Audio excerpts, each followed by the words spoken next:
தந்தை, மகன், தூய ஆவியின் பெயராலே. அன்புள்ள சகோதர சகோதரிகளே, கடவுள் நம்மை எவ்வளவு நேசிக்கிறார் என்பதை நாம் அறிய வேண்டும் என்று விரும்புகிறார். கடவுள் நம் ஒவ்வொரு எண்ணத்தையும், சொல்லையும், செயலையும் அறிவார். நம் வார்த்தைகளும் செயல்களும் சிந்தனையுடன் தொடங்குகின்றன.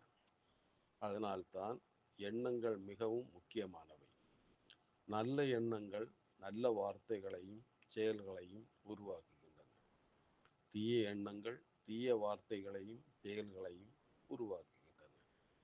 நம் எண்ணங்களை ஆராயும் போது நாம் யார் என்பதை புரிந்து கொள்ள முடியும். சரியான வழிகளில் நம் எண்ணங்களை நாம் செலுத்தாவிட்டால் பாவச் சூழ்நிலைகள் ஏற்படும் போது மறைவான இடங்களிலிருந்து தீய எண்ணங்கள் வெளிவரும். பிரார்த்தனை அவசியம். போதைப் பொருட்களை தவிர்ப்பது நல்லது.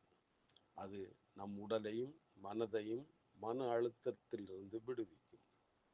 போதைப் பொருட்களால் நாம் ஏமாற்றப்படக்கூடாது. சில குடும்ப வாழ்க்கைகள் சிதைவதற்கு இதுவே காரணமாக இருக்கலாம். நம் முன்மாதிரியான வாழ்க்கை மற்றவர்களை புனிதப்படுத்த உதவட்டும். கடவுள் நம் ஒவ்வொருவரையும் ஏராளமாக ஆசீர்வதிப்பாராக. ஆமென்.